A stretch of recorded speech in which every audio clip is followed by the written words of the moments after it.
Let's talk about Mr. Rogers. No, it's not going to be any kind of takedown.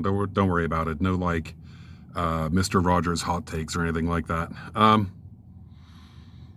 Yeah. So there was a school shooting or something 10, 12, 15 years ago. I'm old enough that time has no meaning to me anymore. And Mr. Rogers is on PBS, like doing a mailbag thing. And he has a letter from a mom, and mom is saying, my 4 or 5 year old is watching all these horrible things on the evening news. Like the news is terrible, and I don't know how to talk about it with her.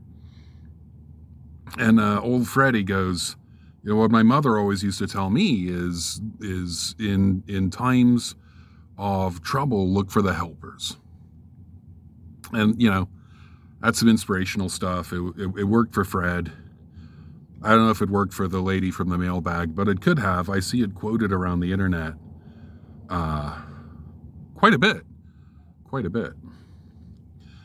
It seems simple. What Fred is saying is actually kind of complicated, and you probably have an intuitive handle on all this stuff, but I'm going to break it down anyway, because that's what we do in psychology, is we break things down.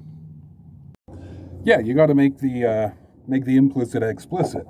It's like half of our work in psychology. What old Fred there is really saying is, if you watch the news, you get a pretty distorted and even poisonous view of the country. So, this is America, and if it bleeds, it leads, right? If there's a school shooting anywhere in the country, you seek out news about that thing. And if your 6 o'clock evening news is not covering the school shooting, you will change the channel to a station that is covering that thing, right? So what the news stations learn really fast is they always have to cover the worst event, the most salacious story, the violence, the scariest thing. They have to cover it, or you will tune out. And what's also obvious here is this is about for-profit media. It used to be, in the 40s and the 50s, that news was a public service done by radio and TV stations. Part of the cost that we pay to have licenses to broadcast things is that we keep people well informed. And then later on, we'll keep you entertained and we'll sell ad revenue for that. But this is our public service. And certainly by the 1980s, that was no longer true. Information is all for profit. So if they're not covering the thing that keeps you tuned in, you tune out, and they can't sell ad revenue. The TV news is about selling ad revenue. There's barely any news left in the TV news. It's outrage, clickbait headlines, and then, the local news. Half of my local news is sort of covert advertisements for Starbucks and McDonald's. Every time McDonald's has a new menu item, or Starbucks is coming out with the pumpkin spice shit for the year, the local news covers that. And I can't prove that Starbucks is slipping them money, but I know that's the business model, to have advertising that stands out from the other advertising because it looks like news for profit.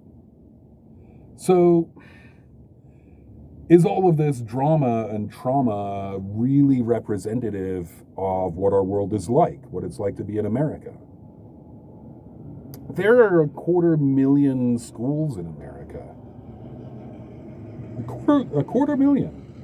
And if some punk goes to one of them with a rifle and starts shooting, at $250,000 schools, everything was basically fine. All right. Statistically speaking, American schools are the safest place on earth for children. And I know a lot of liberals who 5-6 years ago started pulling their kids out of schools because of the school shooting threat. That just statistically doesn't happen. Statistically, out of all the schools and all the people going to school, your chances of being affected by a school shooting are just so low. You know, schools have occupational safety and health requirements, and the people who work there, who teach there, who clean the floors have to go through background checks, and you don't, you know? So there's no kind of regulation about how safe your house needs to be, you know what I mean? So these are the safest places on earth for children. But Fred knew that this little girl or whoever is watching the TV news and getting this distorted view of reality, and a corrective to that is, as long as you're watching the news about the school shooting, look who showed up. Look who showed up.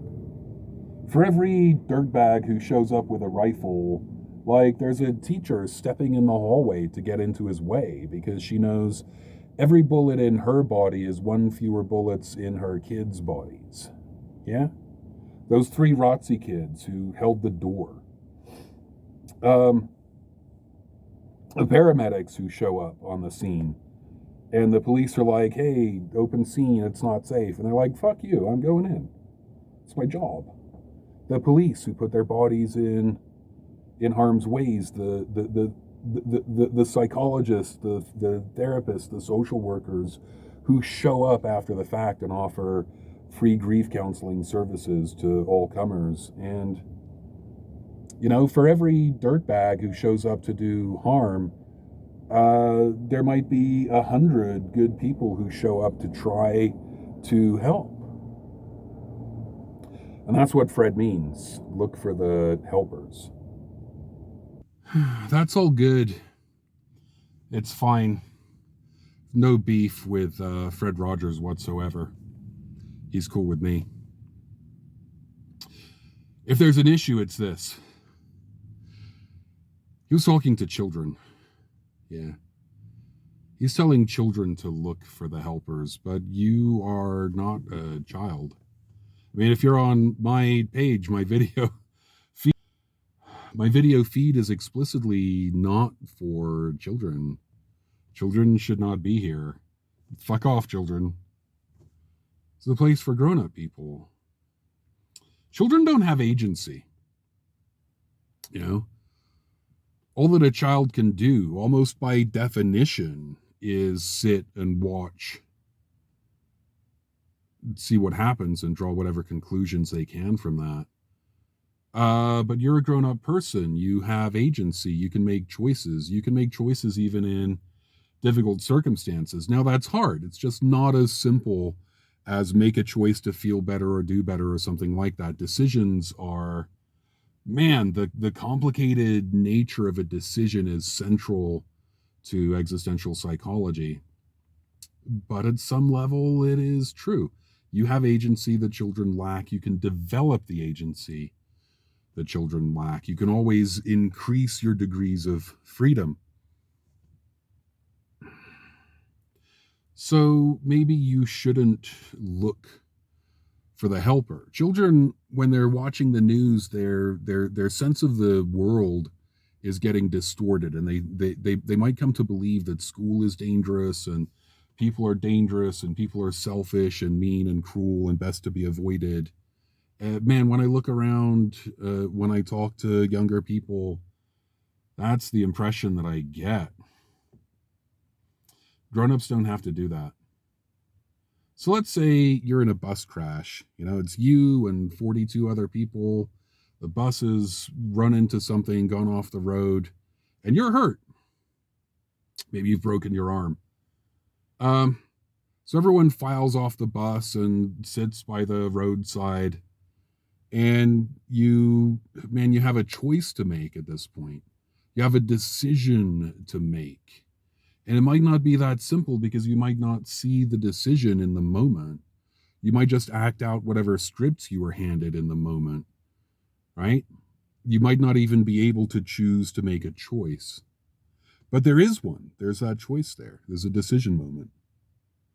And here it is. You can sit by the side of the road and cry and wait for help to arrive. That's one thing that you could do. And in that case, you're a child. You've surrendered your agency. Your locus of control is all external and stuff. Or you can bind up your arm.